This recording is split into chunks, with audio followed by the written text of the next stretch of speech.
वृंदावन बिहारी लाल की राजा रामचंद्र की श्री हनुमंत लाल जी महाराज जय जय श्री राधे।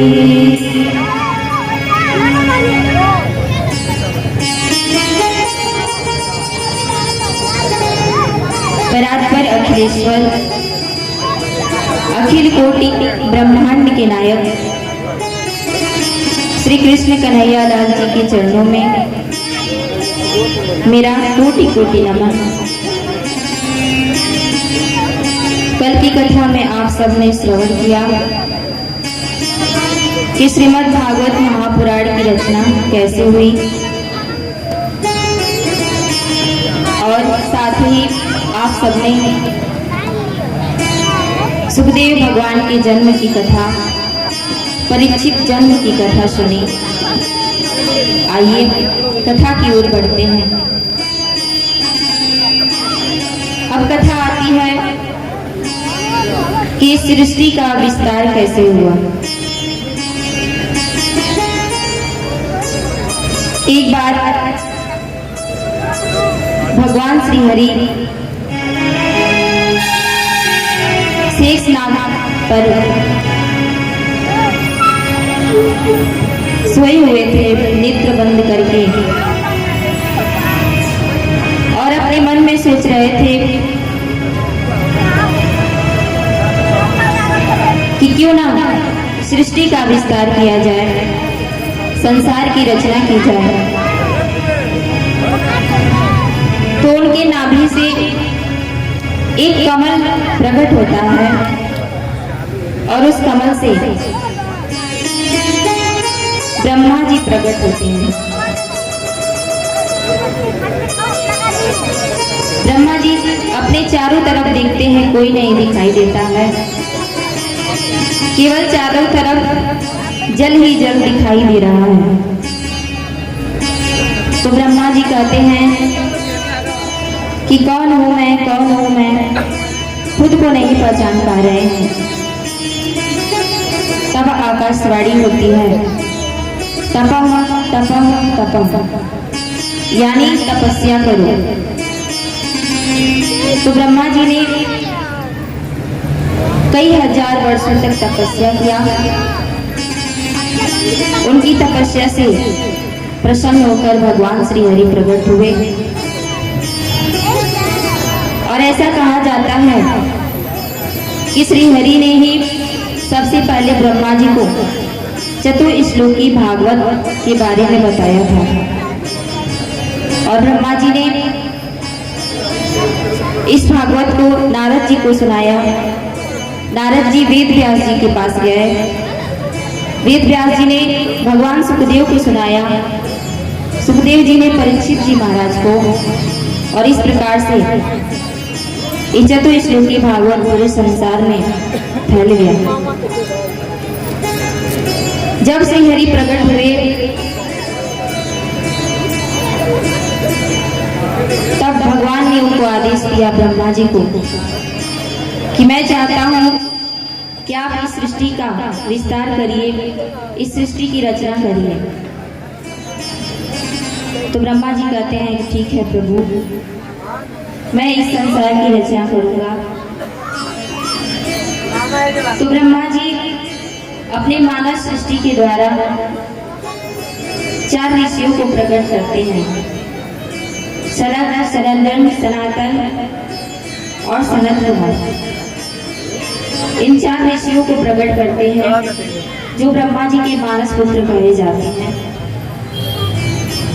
और ब्रह्मा जी उनको आदेश देते हैं कि पुत्रों, मेरा आदेश है कि आप सब गृहस्थ आश्रम में प्रवेश करिए और इस संसार को आगे बढ़ाइए। तो सनत कुमार कहते हैं कि नहीं भगवान, हमारा जन्म तो भगवान की सेवा करने के लिए हुआ है। हम अपने जीवन को व्यर्थ नहीं बिताएंगे, हम अपना जीवन भगवान की भक्ति में बिताना चाहते हैं, हमें इन मोह माया में नहीं फंसना। जब ये ब्रह्मा जी बात सुनते हैं तो उनको समझाने की कोशिश करते हैं, लेकिन सनत कुमार नहीं मानते हैं। तो ब्रह्मा जी को क्रोध आ जाता है और उनकी भ्रिकुटी से एक रोता हुआ बालक प्रकट होता है, जिसका नाम पड़ा रुद्र। वही भगवान शंकर थे। रोते हुए उनका प्राकट्य हुआ, इसलिए भगवान शंकर को रुद्र के नाम से भी संबोधित किया जाता है। ब्रह्मा जी ने कहा भगवान शंकर से कि मैं चाहता हूं कि सृष्टि के विस्तार करने में आप मेरा सहायता करें। तो शंकर भगवान गए, उन्होंने भूत प्रेत बेताल पिशाच इत्यादि बनाने लगे, सांप बिच्छू। ये सब जब देखा ब्रह्मा जी ने तो कहा बस करिए महाराज, आप हिमालय पर जाइए और ध्यान करिए। आपकी बस की बात नहीं है इस सृष्टि का विस्तार करना। मैंने तो मनुष्यों की रचना करने के लिए आदेश दिया था और आप भूत प्रेत बनाने लगे, सांप बिच्छू बनाने लगे। भगवान शंकर प्रसन्न हो गए कि मैं तो यही चाहता था कि मैं सदा ही भगवान के ध्यान में रहूं। तो भगवान शंकर कैलाश पर्वत पर जाकर के विराजमान हो गए और समाधि में चले गए। अब ब्रह्मा जी ने सोचा कि मैंने मानव सृष्टि के द्वारा 4 ऋषियों को प्रकट किया, उन लोगों ने विवाह करने से मना कर दिया। तो ब्रह्मा जी ने फिर मानव सृष्टि के द्वारा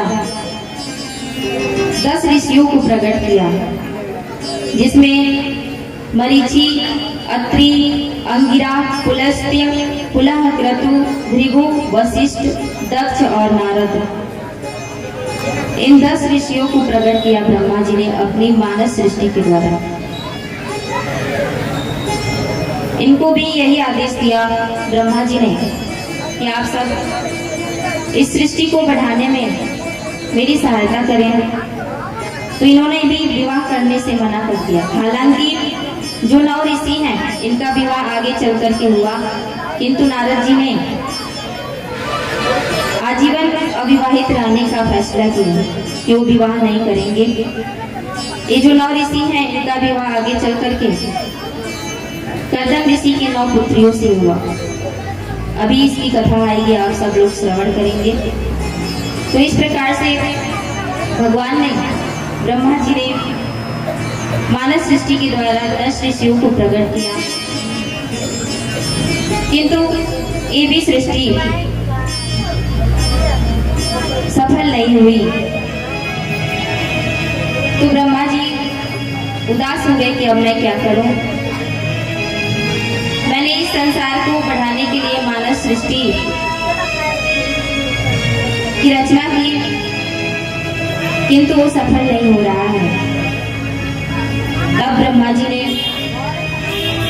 अपने दाएं वामांग से मनु को प्रकट किया और अपने बाएं वामांग से शत्रुपा को प्रकट किया और उनको आदेश दिया कि मेरा आदेश है कि आप इस संसार को आगे बढ़ाने में हमारी सहायता करें। तो मनु महाराज प्रसन्न हो गए। समय बीता, मनु महाराज की 2 बेटे हुए और 3 बेटियां। 2 बेटों के नाम हैं उत्तानपाद और प्रियव्रत, और जो 3 पुत्रियां हुई उनका नाम था आकृति, देवहूति और प्रसूति। तो जो देवहूति हैं उनका विवाह कर्दम ऋषि से हुआ। आकृति का विवाह रुचि प्रजापति के साथ हुआ और जो प्रसूति हैं उनका विवाह दक्ष प्रजापति के साथ हुआ, जो रिश्ते में भगवान शंकर की ही सांस लगती थी, जिनकी पुत्री थी माता सती। और जो उनके पुत्र हैं उत्तानपाद, वो आगे चल करके एक महान राजा बने। उनका विवाह सुनीति नामक कन्या से हुआ। कई वर्ष बीत गए, किंतु सुनीति की कोई संतान नहीं हुई। तो सुनीति ने आदेश दिया महाराज को कि मेरी इच्छा है कि आप दूसरा विवाह कर लीजिए।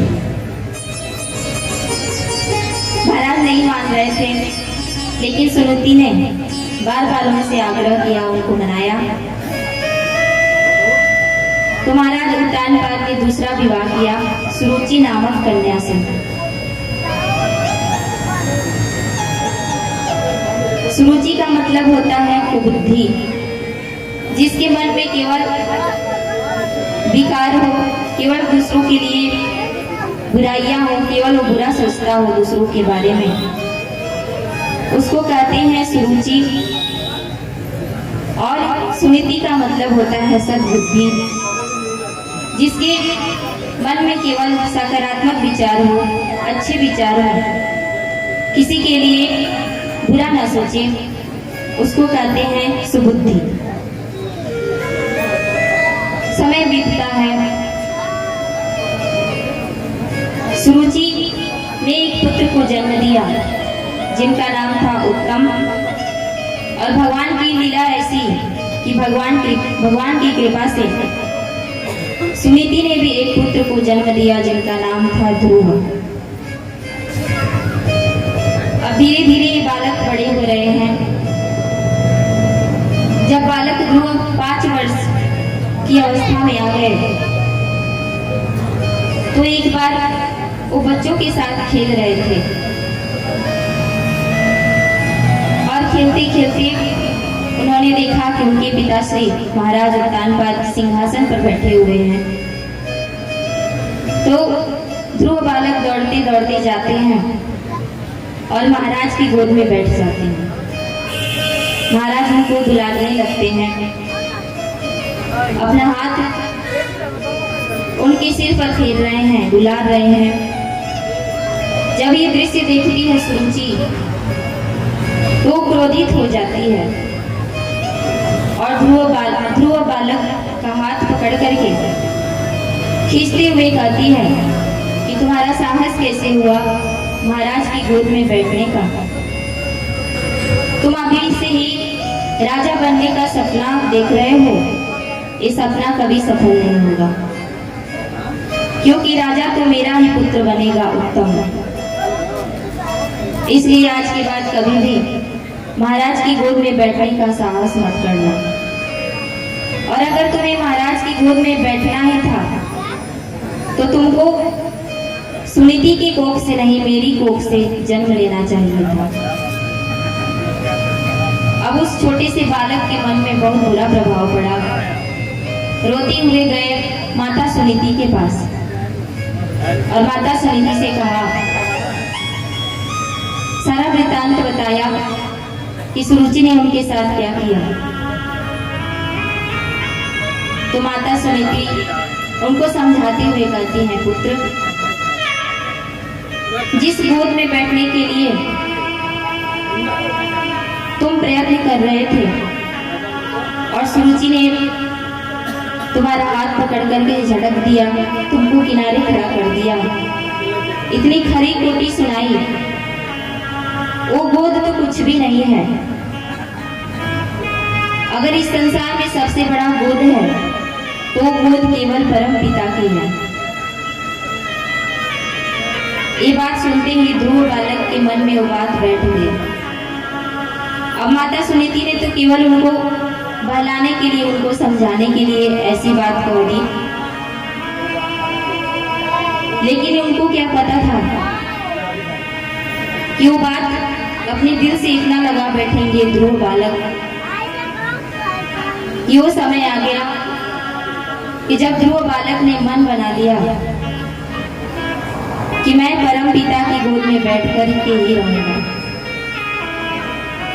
उन्होंने सोचा कि अगर मैं अपने माता पिता से आज्ञा लूंगा वन में जाने की, तो ये लोग कभी हमें आज्ञा नहीं देंगे, मुझे जाने नहीं देंगे।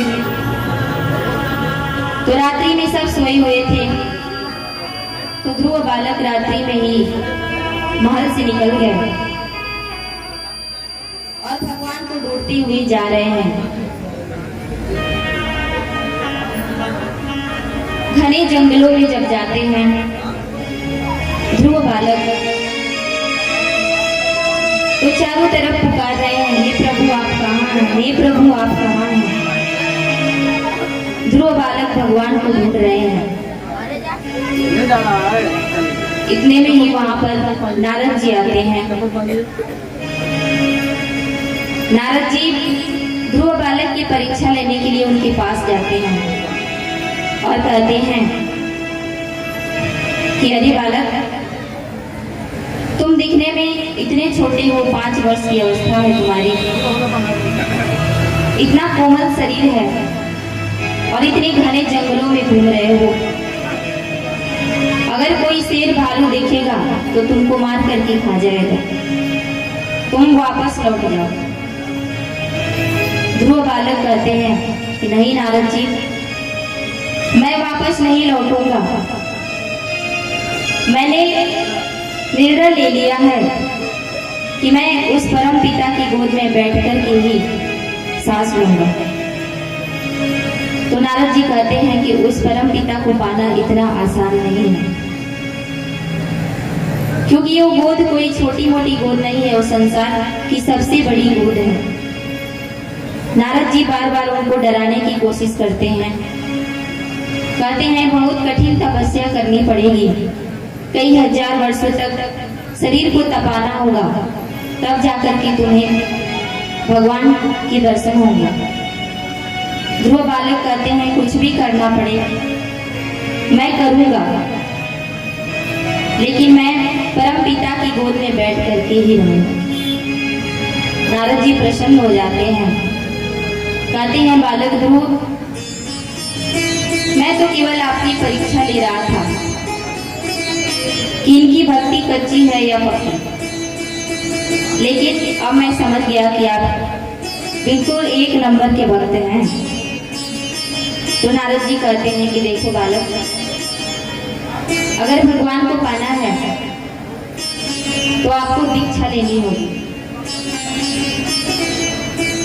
और उस मंत्र का जाप करना होगा जो आपके गुरु देंगे, तभी भगवान प्रकट होंगे। तो ध्रुव बालक कहते हैं कि आपसे बड़ा गुरु कौन हो सकता है, आप ही मुझे मंत्र दे दीजिए। तो नारद जी ध्रुव बालक से कहते हैं कि देखो पुत्र, तुम इस मंत्र का जाप करना। इस मंत्र का नाम है ओम नमो भगवते वासुदेवाय। इस मंत्र का निरंतर जाप करना, भगवान की कृपा जरूर होगी तुम पर। ध्रुव बालक प्रसन्न हो गए और उन्होंने तपस्या करना प्रारंभ किया। पहले तो फल खाकर के तपस्या कर रहे थे, कई वर्ष बीत गए किंतु भगवान प्रकट नहीं हुए।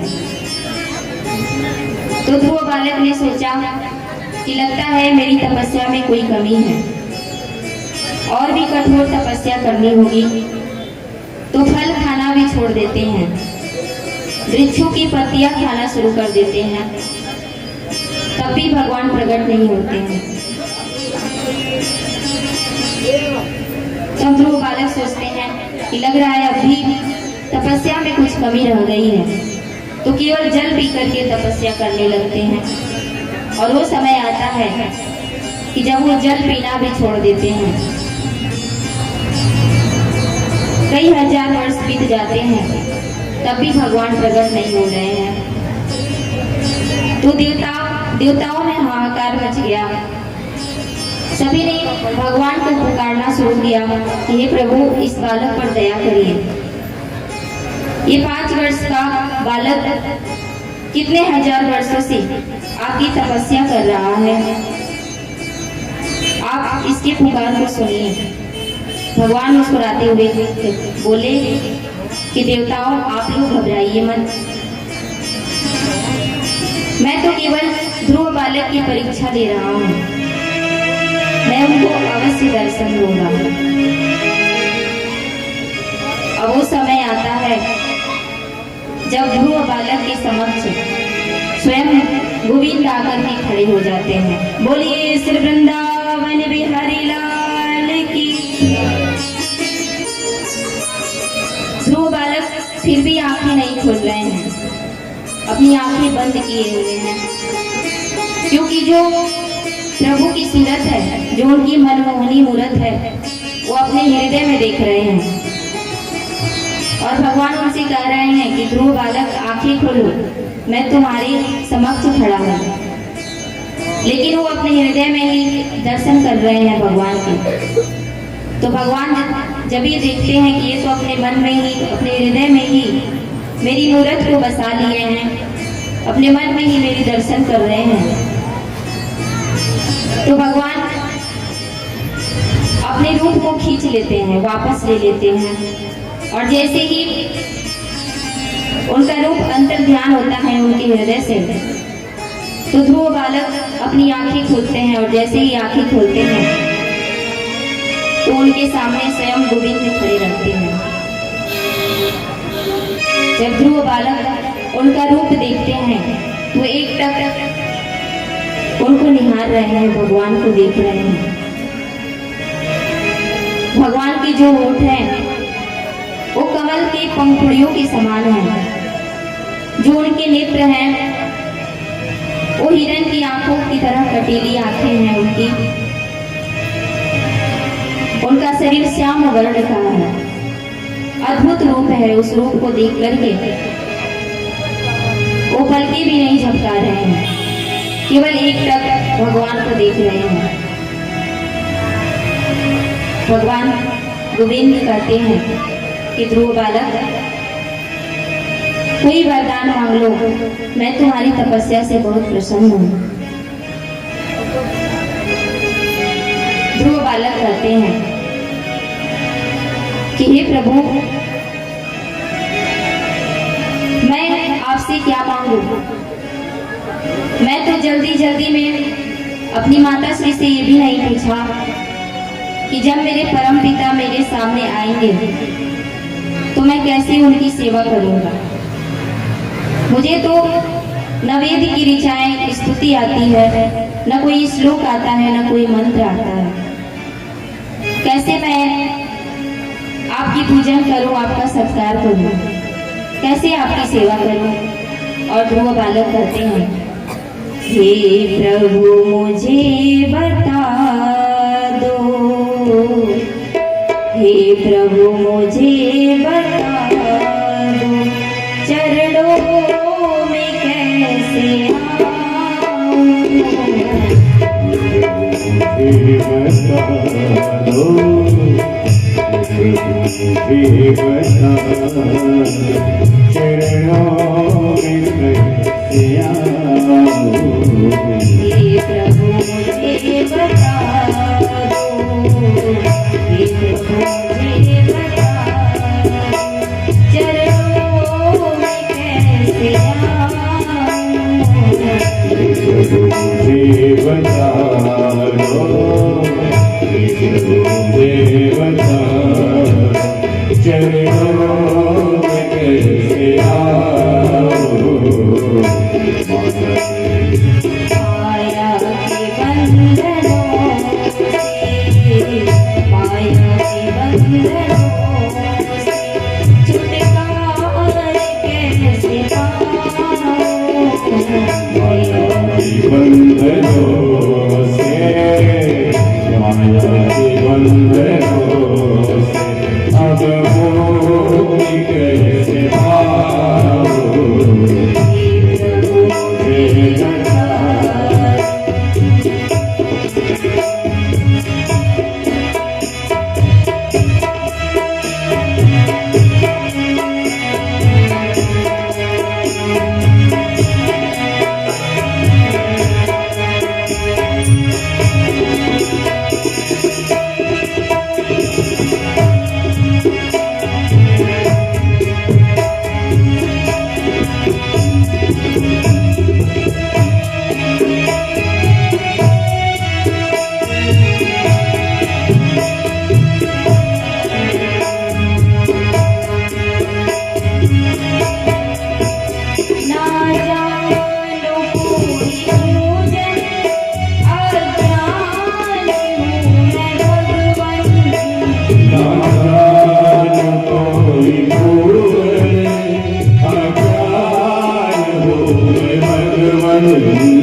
पतित स्वामी तुम हो पतित पावन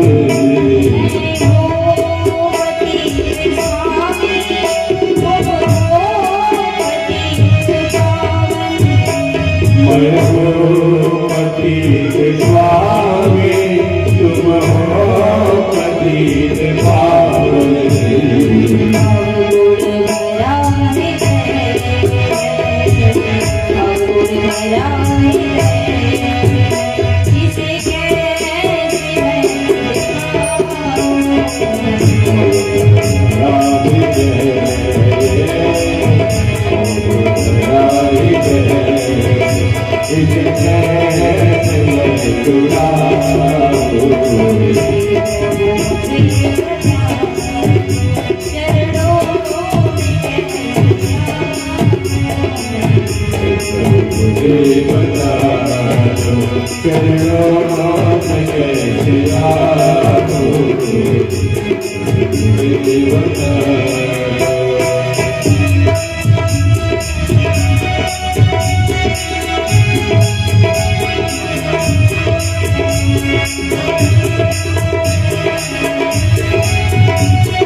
जैसा भी हूँ तुम्हारा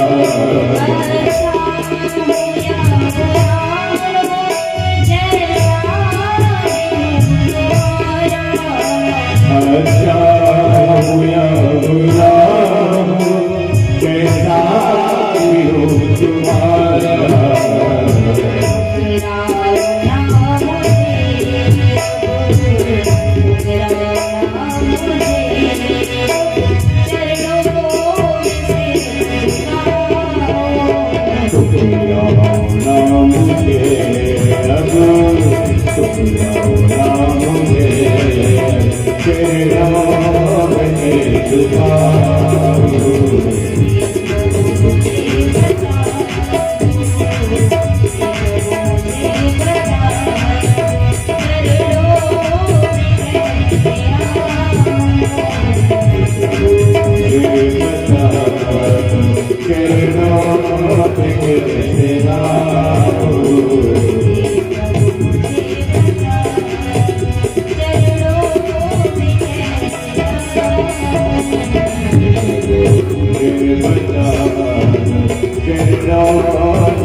बोलिए श्री वृंदावन बिहारी लाल की राजा रामचंद्र की।